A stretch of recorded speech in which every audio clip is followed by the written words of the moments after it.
Olá, meus queridos alunos. Bom, é de conhecimento de todos que a faculdade suspendeu as aulas presenciais. Vários estabelecimentos comerciais também estão suspendendo, seguindo a ordem do governo estadual, do governo municipal, que nós devemos respeitar, correto? Tentar aí conter o risco. Eu também, Luiz Guilherme, como advogado, nós suspendemos as atividades lá no escritório, estamos trabalhando como home office, trabalhando dentro de casa, que é uma possibilidade, tá? Para aqueles aí que têm empregados, que estão pensando o que fazer agora nesse momento, tem a possibilidade do teletrabalho ou do home office, tudo bem? Então, o que eu pensei para vocês?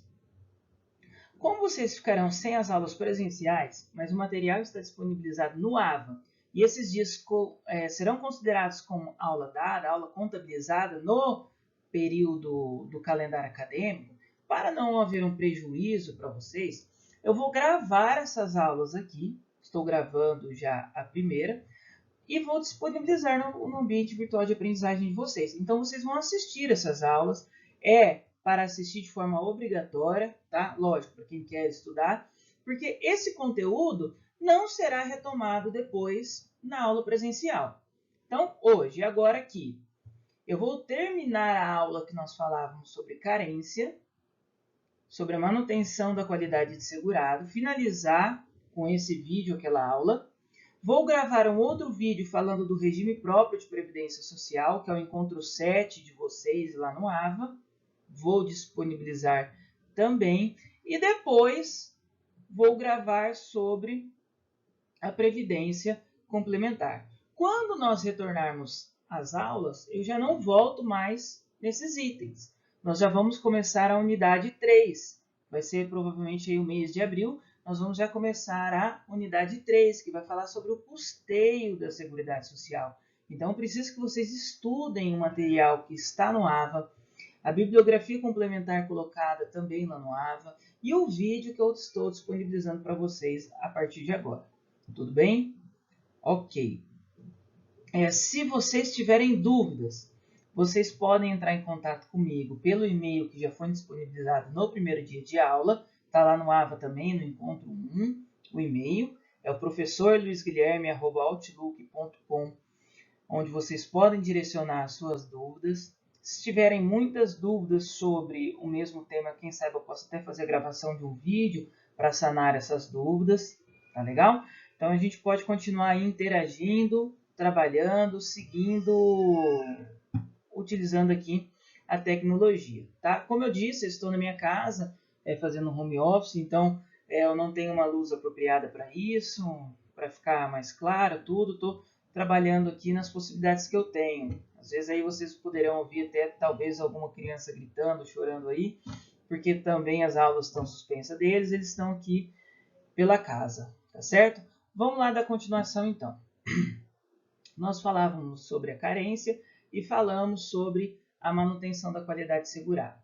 Eu falei para vocês na aula, semana passada, que a manutenção da qualidade segurada, ela se dá quando eu tenho a possibilidade ali de conceder um benefício para aquela pessoa. Isso, já disse, não quer dizer que ela vai receber o benefício. Ela tem a possibilidade, ela preenche todos os requisitos ali para receber um benefício. Agora, depois, eu vou ter que analisar se ela pode ou não receber um benefício. Então, nós falávamos, olha, nossa aula foi sincronizada. Nós começamos a falar sobre a Seguridade Social, sobre as suas três vertentes. Aí começamos a falar de Previdência, começamos a falar sobre o regime geral de Previdência Social, passamos a falar sobre os tipos de segurados, passamos a falar sobre os dependentes, matamos, os beneficiários, falamos sobre a filiação e a inscrição, e agora nós falamos sobre carência e estamos falando sobre a manutenção da qualidade segurada, que são situações que você vai precisar verificar na prática se é possível aquela pessoa receber um benefício, tá? Então, você vai verificar na prática, primeiro, todas essas situações, se é um beneficiário, qual a condição desse beneficiário, Se for um beneficiário, segurado, dependente, qual que é a condição para filiação e inscrição? Vou verificar se está afiliado, se está inscrito. Vou verificar a questão da carência para benefício e vou verificar a questão da manutenção da qualidade segurada. E depois vai ver se é possível, então, a concessão do benefício. Então, nós falamos manutenção da qualidade segurada, possibilidade de alguém receber o benefício. Nós falamos que todas as vezes que eu estou contribuindo, eu sou segurado da Previdência Social, eu tenho direito, eu tenho essa qualidade comigo, qualidade segurada, e nós falamos sobre uma situação diferente. Uma situação em que eu não estarei contribuindo, mas continuarei ali na guarida da Previdência Social, sobre a proteção da Previdência Social, que é o chamado período de graça. Está lá no artigo 15 da Lei 8.213, de 91. Nós realizamos na aula passada a leitura deste artigo e a explicação de inciso por inciso, de possibilidade por possibilidade do período de graça para cada situação. Então, o que nós vamos ver aqui agora, item 2.5, é a possibilidade de prorrogação desse período de graça, tá certo? Especificamente para os segurados que são empregados. Por quê? O período de graça, nós falamos disso, ele tem duas possibilidades de se iniciar quando a rescisão do contrato de trabalho. Quais são as duas possibilidades? Se o empregado foi quem deu motivo para a rescisão do contrato de trabalho, que também é chamado popularmente de pedido de demissão, o período de graça se inicia no mês posterior ao encerramento do contrato. Se o empregado não deu motivo, isso quer dizer que foi o empregador que rescindiu o contrato de trabalho, a dispensa sem justa causa, né? O famoso foi mandado embora. O período de graça se inicia após o encerramento de seguro-desemprego. Então, esse período de 12 meses, ele vai começar ou um mês depois do encerramento do contrato ou após o recebimento do seguro-desemprego. Tranquilo? Tranquilo. O que nós estamos falando agora é da possibilidade de prorrogar esses 12 meses. Então, aqui, a primeira possibilidade. O prazo do período de graça será prorrogado por mais 12 meses para aqueles que estiverem desempregados, que comprove estar desempregado. Nesse momento, muitas pessoas perguntam: como eu provo que eu estou desempregado? Simples. A própria CTPS, sem anotação no contrato de trabalho, prova que você está desempregado. E a ausência de contribuição também prova que você está desempregado. Então, se você não é um contribuinte individual e se você não foi contratado por nenhuma nova empresa, você está na situação de desempregado.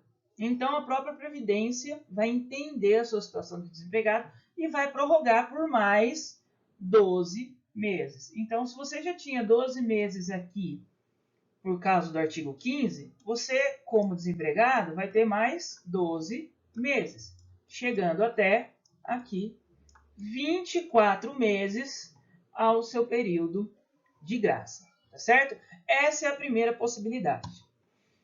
A segunda possibilidade é de prorrogação, vou apagar isso aqui para não atrapalhar, é de prorrogação por mais 24 meses. Então, além dos 12 meses, o meu período de graça vai ser prorrogado por mais 24 meses. Caso eu tenha 120 contribuições sem que eu perca a qualidade de segurado. Então, se eu já estou trabalhando sem perder a qualidade de segurado por 120 meses, né, tenho essas 120 contribuições, o meu período de graça de 12 meses, ele será prorrogado por mais 24 meses, se ainda eu estiver desempregado, tá certo? Então, podendo chegar aqui nessa possibilidade a 36 meses. 3 anos de período de graça. Alunos, isso é uma coisa muito importante.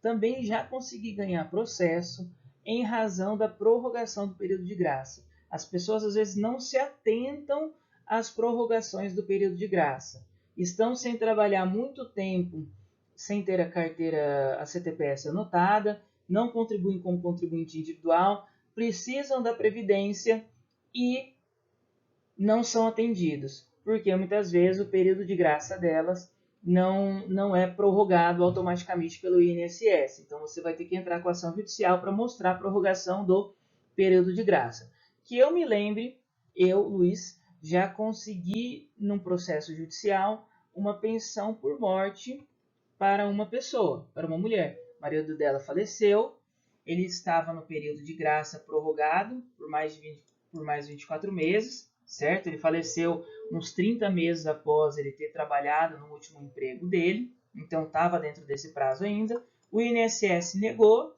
nós entramos com a ação e conseguimos aqui realizar a prorrogação do período de graça e ela teve o direito de concessão ali da pensão por morte em razão disso, tá certo? Então isso aqui é mais uma questão bem importante para nós.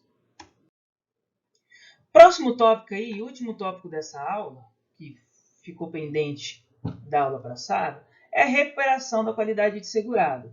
Outra pergunta frequente também. Olha, ok, perdi o emprego, entrei no período de graça, acabou o meu período de graça, quanto que novamente eu recupero a qualidade de segurado e vou ter direito a receber um novo benefício? Será que quando eu começar a trabalhar novamente em uma empresa, eu vou ter que contar mês a mês a carência estabelecida para que eu tenha direito a um benefício? Porque lembrando, os benefícios têm carência. Então, por exemplo, o auxílio doença. O auxílio doença, ele é um benefício que eu tenho que ter carência mínima de 12 meses de contribuição.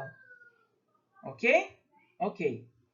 Se eu saio do emprego, acaba o meu período de graça e depois eu entro no novo emprego, será que eu tenho que esperar 12 meses novamente para ter direito ao benefício de auxílio-doença? Tá certo? Então, aqui nós temos o artigo 27A da Lei 8.213. Se vocês repararem, ele foi alterado.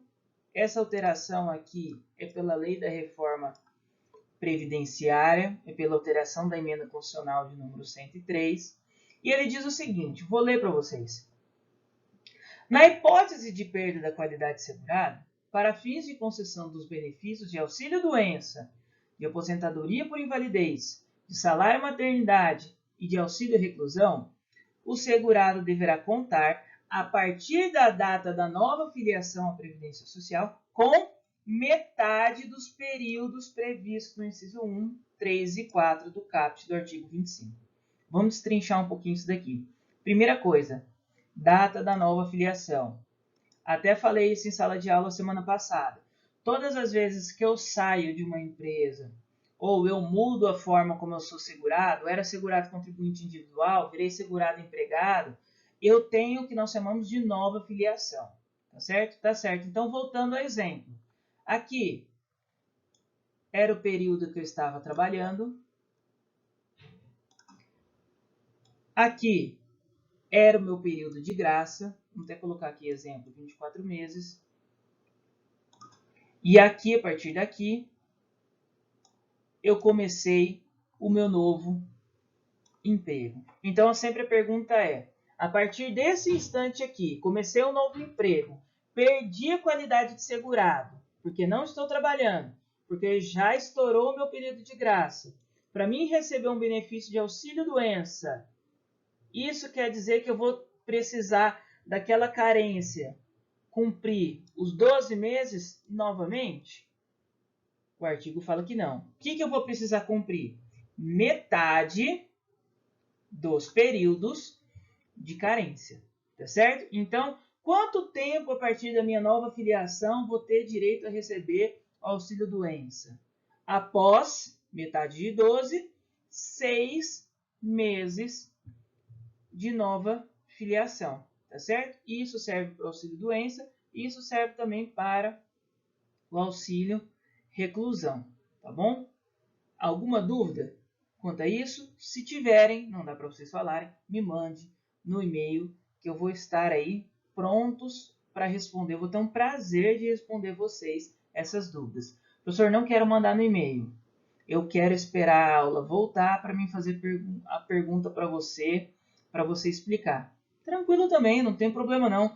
Quando as aulas se tornarem presenciais, guarde essa pergunta, faz, que eu volto aí para fazer uma revisão e converso com vocês sobre esse tema, tá certo? Então, muito obrigado até agora. Nós finalizamos aqui esse encontro, tá certo? E nós vamos partir para o próximo encontro, que é o encontro aí que fala sobre o regime próprio de previdência social. Então veja bem que nós fechamos um ciclo, tá? Nós temos esse fechamento de ciclo. Nós fechamos um ciclo, tá? Nós vamos começar agora a falar de uma outra coisa. Nós falamos de toda a teoria geral da previdência social, que falava ali da pré-concessão de benefício. Vamos fazer uma pausa, vamos falar do regime próprio de previdência social, do regime complementar de previdência social. Se as aulas voltarem em abril, nós vamos fazer uma atividade em sala de aula sobre tudo que nós vimos e depois nós vamos fazer a nossa prova, que a prova está prevista aí ainda no calendário acadêmico na segunda semana, se não me engano, de abril.